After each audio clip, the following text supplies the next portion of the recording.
Hey everybody, we're back here with On the Horn with Steve-O. That's me, your host. I'm here with Mike Jamieson, who I have known for a very long time. He is, if you want to get technical, I guess you're my mom's cousin. So that makes us second cousins. I've known you since you were in diapers, so like 3 years now. Right. Well, that was when I got out of diapers. I went into diapers much longer ago.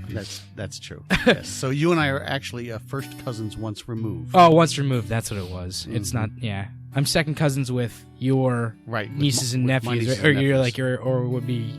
I don't know. Yeah. Doesn't matter. It doesn't. Doesn't matter to this conversation at all. Anyway, There's blood between us. Mike's been playing guitar for a while, and he's played a bunch of shows that I've been to. Always fun to go to, and I wanted to get in here, interview him, talk to him about that experience, picking up music, as this is a show about what you're a nerd for and what you like to nerd out about, and it seems that you like to nerd out about music a little bit. That would be me. Yeah, so glad to have you on. Thanks for coming on. Well, thank you. I really appreciate this. This should be fun. Yeah, I'm looking forward to it. I rarely talk about it. Well, tonight you got at least it seems no one wants to hear about it. 15, 20 minutes. Oh, listen, I'm all ears tonight. And that's it. Never talk to me about this again.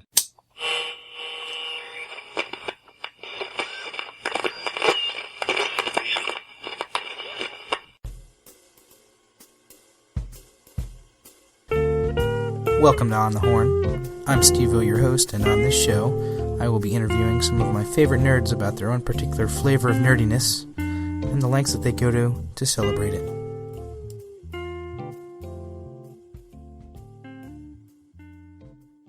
All right, one of the things that we spoke about before we came on here, and one of the things I said I was going to ask you about is kind of when you got your start playing. Well, I mean, I guess if you asked 1,000 musicians my age, they would all tell you the same thing.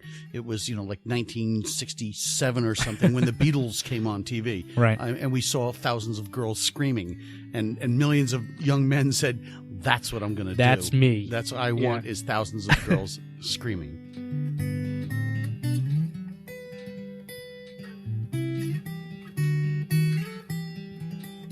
But more officially than that, I was probably 12 years old or something, and so I wanted a guitar, and I guess it was because of the Beatles. I may have been 13, who knows. And my parents got me one for Christmas and got me lessons with a teacher.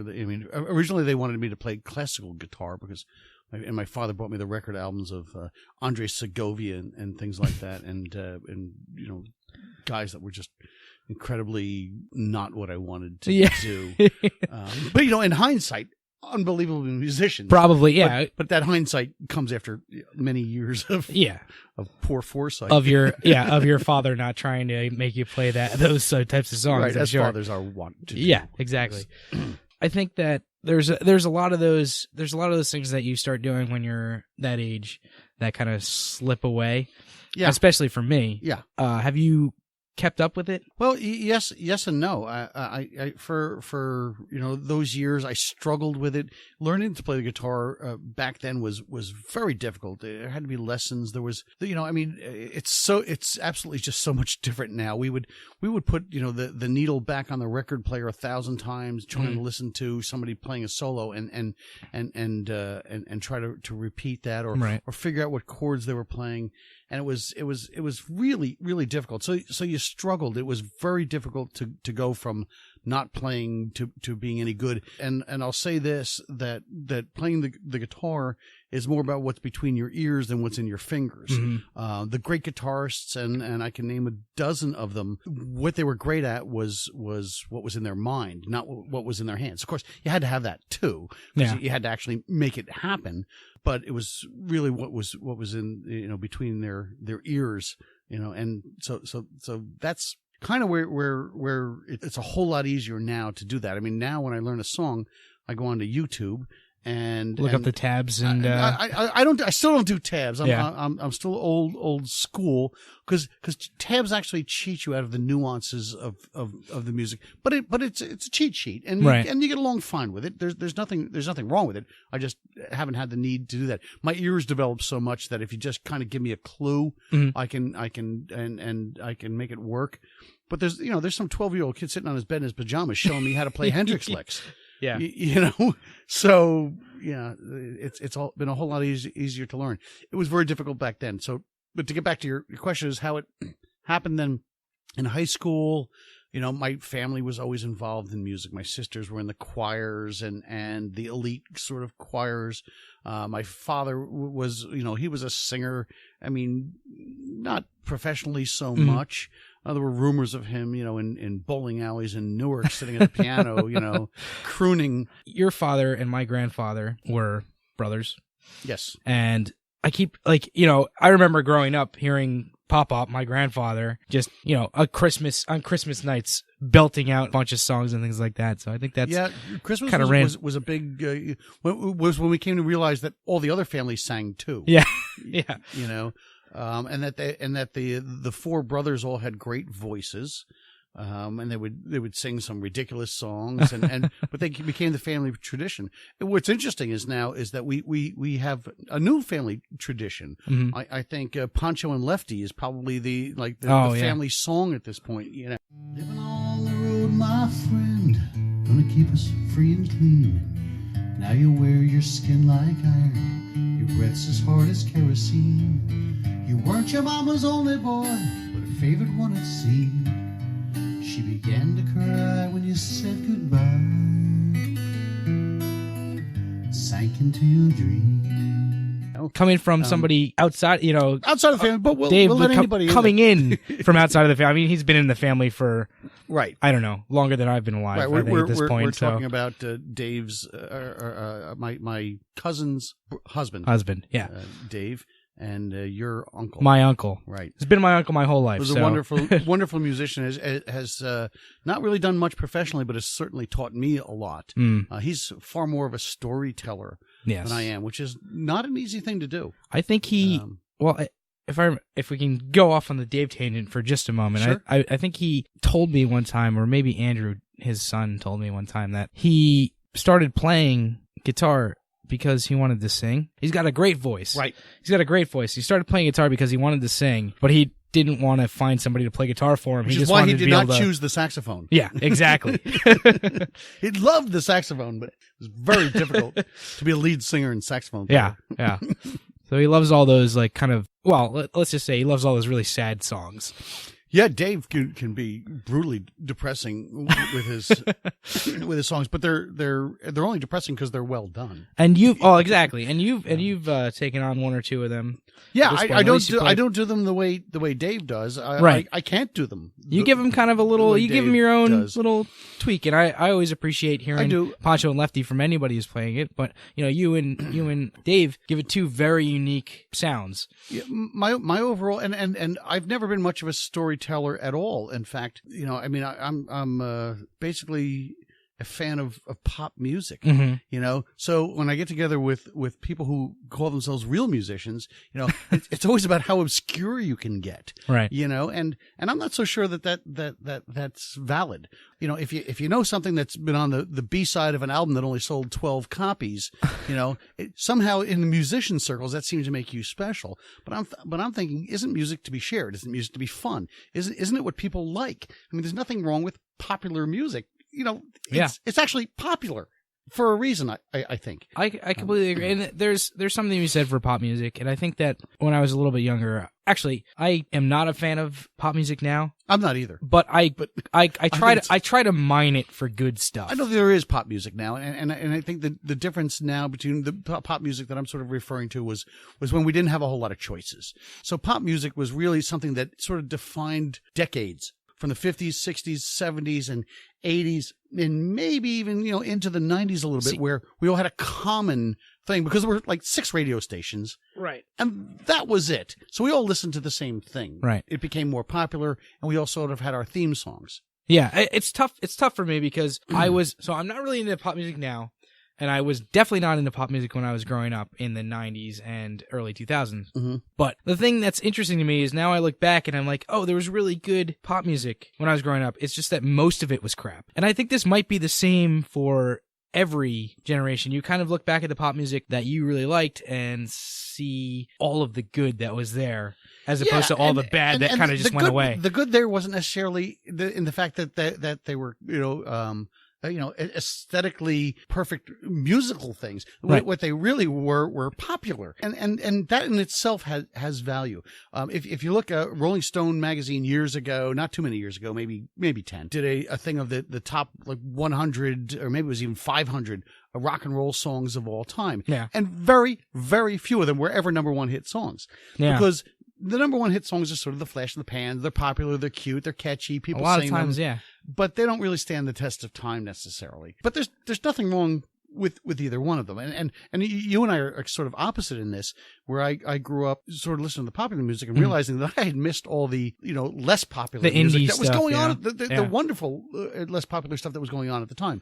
But part of that was I had no access to it, or very little access to it. You really had to try. You had to dial that FM thing to some weird station Yeah, coming some out of obscure- Chicago or Des Moines or something like that. Go to a record store and ask the guy behind the counter what he kept in the back room or listen whatever. to college radio stations that only that only were out like 6 miles from the campus. By the way, college radio stations are still really where it's at if you want to find new, really good stuff. I've been listening to the Rutgers one lately, and they're really good. I agree with that. Colleges tend to be ahead of the game. That's where music comes. I mean, it comes sort of out of that. It does. It's funny. I think the really good music comes after you've matured a little bit. You've gotten out of your bubblegum stage. Yeah.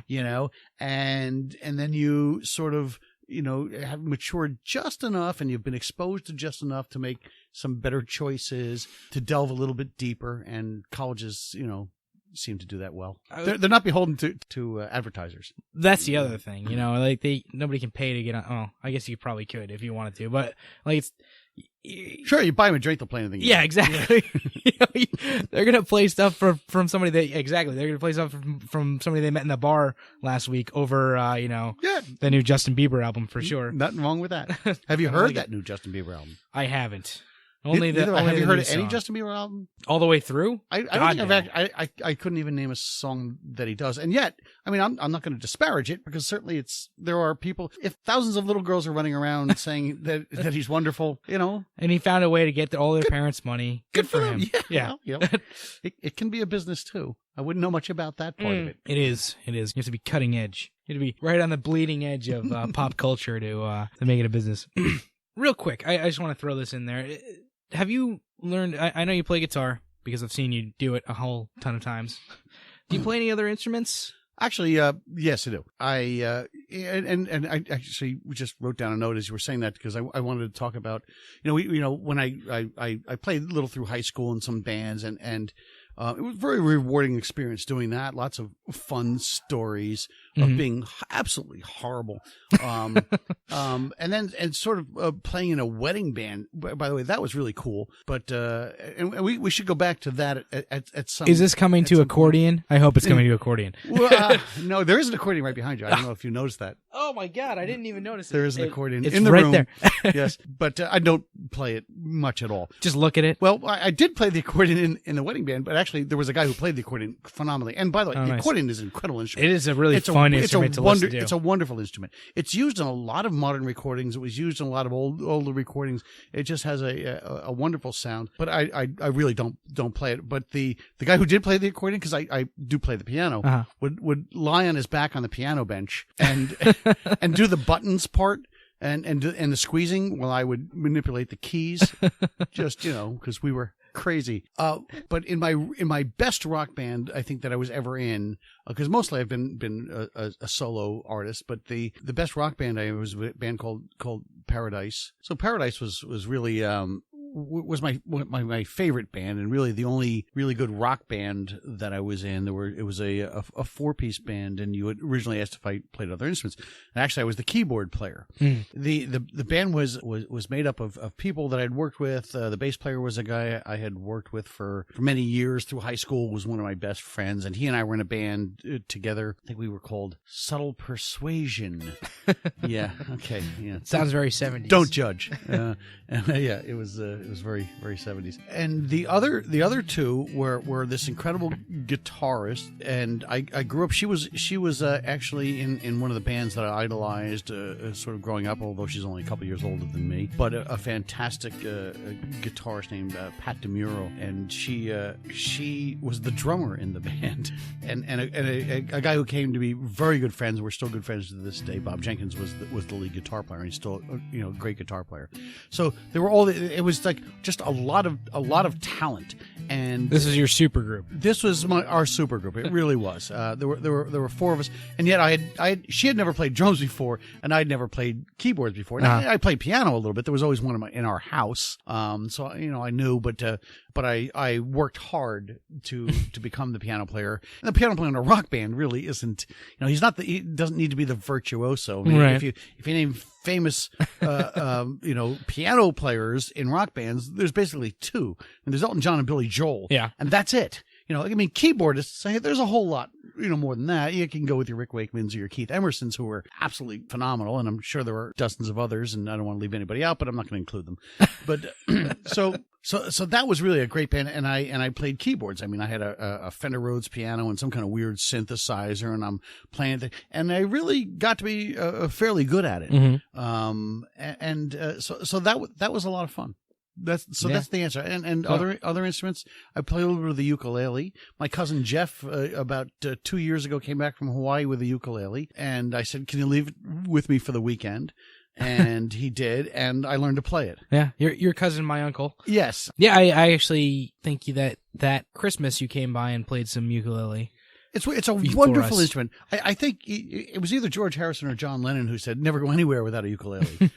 It is a lot of fun. It's fun. It's easy. It's small. Because it's a limited instrument, it simplifies everything, and it makes so I could immediately after just a weekend of playing it, play 300 songs on the ukulele. Right. And it's not to say that it's a simple instrument, but yeah, it kind of is, and it's been in fashion lately. It has.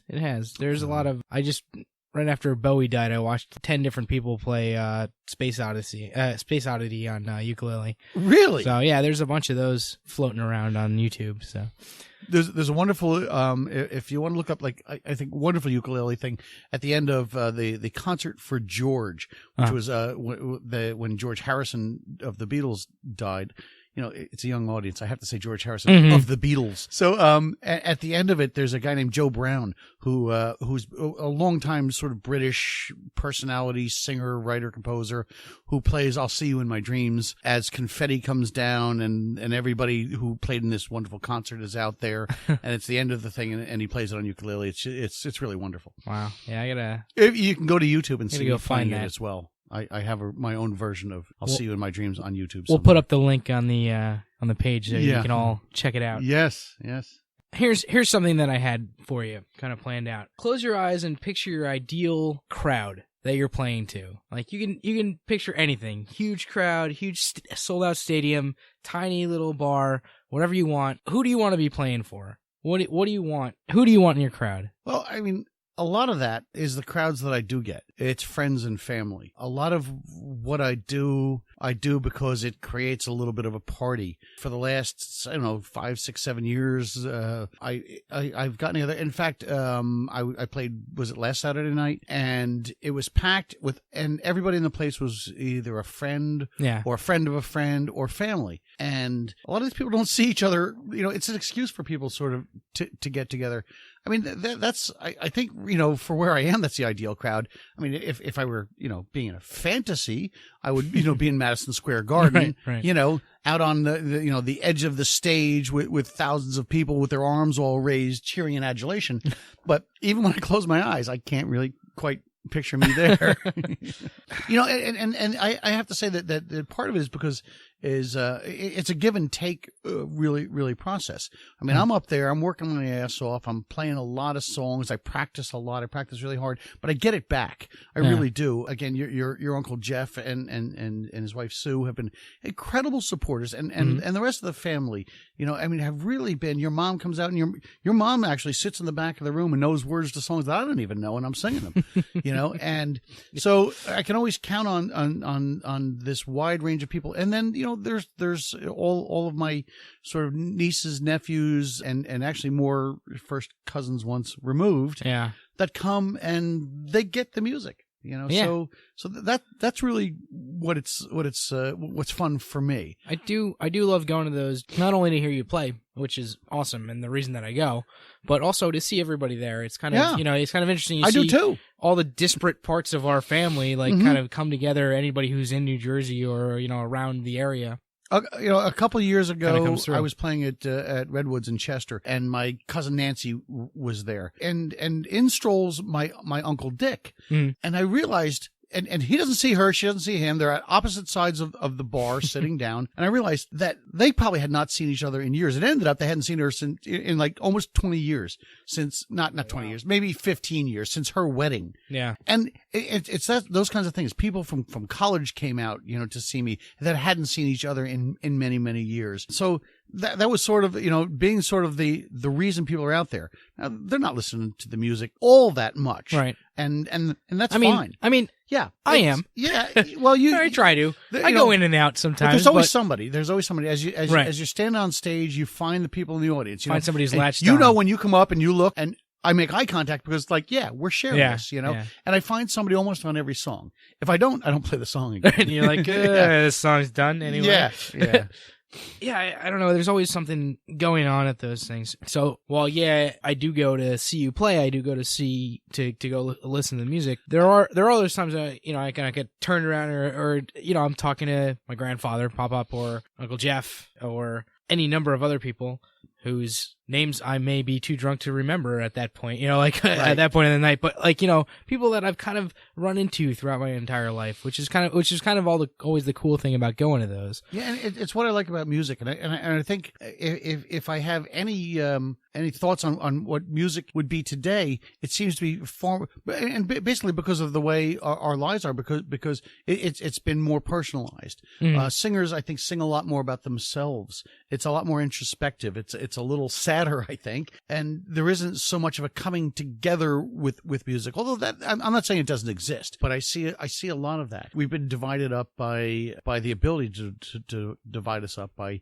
the internet and by the availability of thousands of different artists. Yeah. I would ask my son who as he was going through even high school and college, I would try to listen to their radio stations to expand. I'd say, who's this artist? And he would tell me. And it would never be the same artist twice. Mm-hmm. It was always somebody different. There's so much more out there. Yeah. But it's nice, like you said, to bring everybody together. That's what I like the most about music. And if I might go another step there, it really brings the biggest part that's happened for me is the fact that it brought me together with other musicians. Yeah. I mean, it's nice to see riffraff out there, but every once in a while, I get people who and that's really been the best part of this whole last 5-7 years that I've been out there playing a lot is getting together with some of these other musicians who I have tremendous respect for, who I'm amazed to find out have respect for me. I've been asked to open for some incredible groups. I've been asked to join in and play with other people or just invited over to their houses and jam with people who are just absolutely incredible musicians, people that I would place on a level far higher than me. The beauty of those musicians is they don't do that. They don't judge at all. Yeah, I mean, I think that's kind of in any group that, I don't know if everybody's like this, but in any group that I try to enter, I kind of want something like that, where the people there accept you for who you are and take what you can do better than them, maybe, or like what is interesting about you. That's exactly it. I think if people look at me and your Uncle Dave and say, well, I'm a far better musician than he is, but it's just not true. We're just different. Right. I'm sure I've learned more from him than he's learned from me.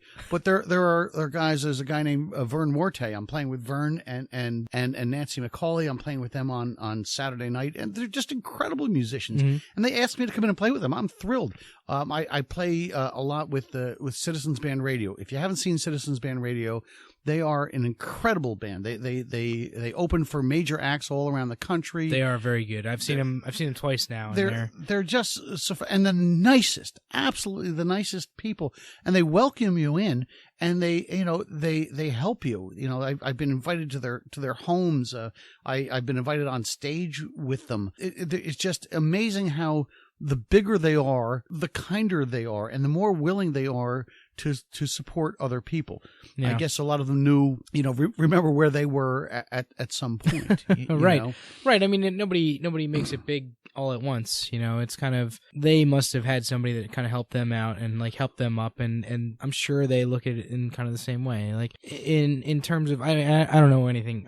I'm not a musician, but in terms of writing or, in terms of even this podcast, we kind of look at people that are higher than us, and we kind of try to reach out and like ask questions of people sometimes and see what's going on. Especially as a writer, I've done this because I've been a writer for a lot longer than I've been a podcaster. But I see a lot of really good writers out there who I think are better than me. I kind of ask them questions and see what and I'm always shocked to be asked questions back, I guess. Well, in the same way that you were mentioning. Part of that is that, I mean, I'll get together and I'll do little jam sessions with guys who, honestly, if you were just creating levels, somehow would be far below me in their ability to play the guitar in order to sort of be an entertainer, and yet there's always something from them that I can learn. Right. There, it isn't about who's better than the other guy. It's about what that I don't know. I mean, a part of that is, and a part of it's just giving back. There are just incredible musicians out there. The state of New Jersey is amazing. I mean, it's absolutely just amazing that there are so many great people out there, and we do it for almost nothing. I mean, the right. money is ridiculously nothing. We get paid, but it's if they raise the minimum wage to $15 an hour in this state, we'll get a raise. Yeah. By the time we put the money into the equipment and everything else and the practice, I mean, as an artist, you know this as well. I mean, I put in incredible. People say this is the biggest compliment / insult that I get on a regular basis. I wish I had your talent. Yeah, I work my ass off for this talent. Exactly. Exactly. If I had your talent, I would. But I mean, and there is a part of that. I think that's genetic. I think some people are just more genetically inclined to be able to play music. Just as they're better. So there are people who are better athletes and people who are better writers and people who are better artists and people maybe. But I still think that most of it is blood, sweat, and tears. You can get to a certain level without. It's 80% work. Yeah, it's absolutely 80% work. I mean, I don't play much anymore. I'm starting to play a little bit more than I want to, but so like once a month I'm out there. But the problem with that is when I'm only playing once a month, I have to practice 3 or 4 nights straight in order to get out there and do the 50 songs that I'm going to play. Well, for a while, up until about a year ago, you were playing a couple shows a month, right? I was playing a lot. I was playing, 3-4 times a month sometimes. Yeah. It was, and that was way too more than I wanted to do. And part of that is because I didn't want to sort of oversaturate myself into the market, and yeah. Well, now it's an event every time you come out. Exactly. Come back out. It's always my comeback tour. Yeah. It's always a pleasure. I remember I went to see you play with CB Radio in where was that? Was it the Havana show? Yeah, I think so. That was great. In New Hope? Yeah. Yeah, New Hope. And that was a really fun show. There were a couple opening acts. You were one of them. I don't remember who the other one was. And then CB Radio came on, and I think they had you come on and play with them, and also one of their other opening acts came on and play with them like on another song. So I really like those types of events where kind of everybody gets to play together and like just do a lot of fun stuff. And I think CB Radio they're a feature act. Yeah. I mean, and so it's funny because Jay and Linda and Mike of CB Radio, they also have another band called Barley Wine, and I have played with the entire band, but they don't want to sort of take down the feature act and have another singer guitar player in there. I mean, that would be, it's just, you just don't do it that way. Right. But I get up there and I play with Jay and Mike and Linda, and a couple of songs. There's a song that I wrote. There's a couple of songs that we like to play together. And I tell you, it's the thrill of my life. Yeah. It really is. Linda plays the mandolin, and it's just having her that straight beat. Jay plays the bass, and he's just right there. And Mike Flynn is absolutely one of the best guitarists I've ever heard on the local level. And this guy is playing solos on a song that I wrote. I mean, it's incredible. I mean, jumping in on a solo. As an artist, I mean, it doesn't get any better than that. I mean, you could sell 1 million albums somewhere, but that's just sort of money and commerce. This is music, to see, here's a song that I wrote, and here's somebody who's just, feeling that whole thing, who's just absolutely that good. So that's been a lot of fun. And that was a great show. That is really cool. Just not even to play with him, but to play a song that you wrote and then have him come in in a solo, just kind of pick it up out of nowhere. And well, I mean, we had rehearsed it a little bit before, and we'd played it a number of times before, because I've been on stage with him a number of times, and we'd done it. But it doesn't matter every single time. If we do it 1,000 times, right, it'll be special to me on the 1,000th time. They're really that good. That's fun. And the other band that night was Mother Nature's Child. They're absolutely fantastic as well. Yeah. Those are the really fun shows to see, though. When you know that the artists are having fun, I feel like the crowd gets more into it, and the crowd has more fun too. Yeah. Sorry to interrupt here, folks, but this interview actually ran pretty long. It ran about an hour long, so rather than put it all here in one big chunk, I'm going to try and keep these fairly short. What we're going to do is make this a 2-part episode.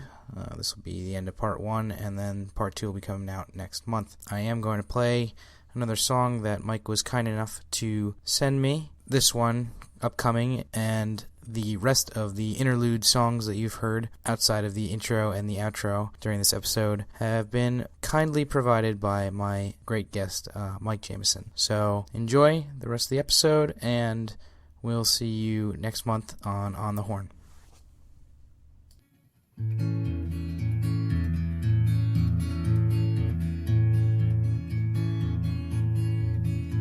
Farewell to the lights of Madeira. I'm leaving with the wind at my back.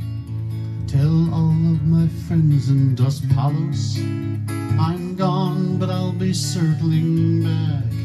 Now I'm crossing the Chowchilla River by the light of the ragged moonbeam, and I'll miss the rose of San Joaquin.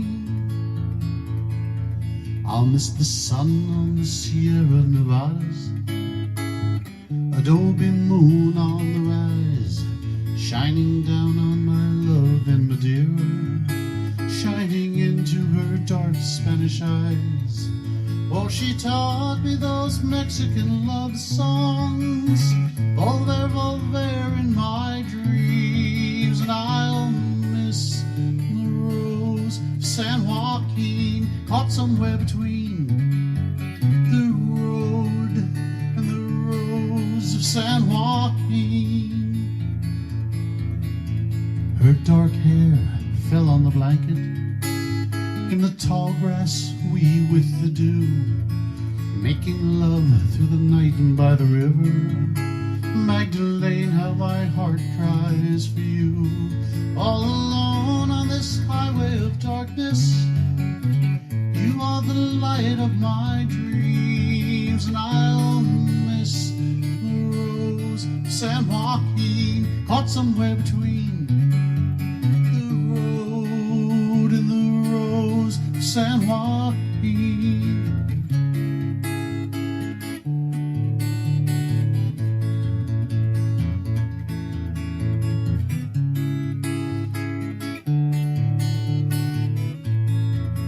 All alone on this highway of darkness, you are the light of my dreams, and I'll miss the rose of San Joaquin, caught somewhere between the road and the rose of San Joaquin, caught somewhere between the road and the rose of San Joaquin.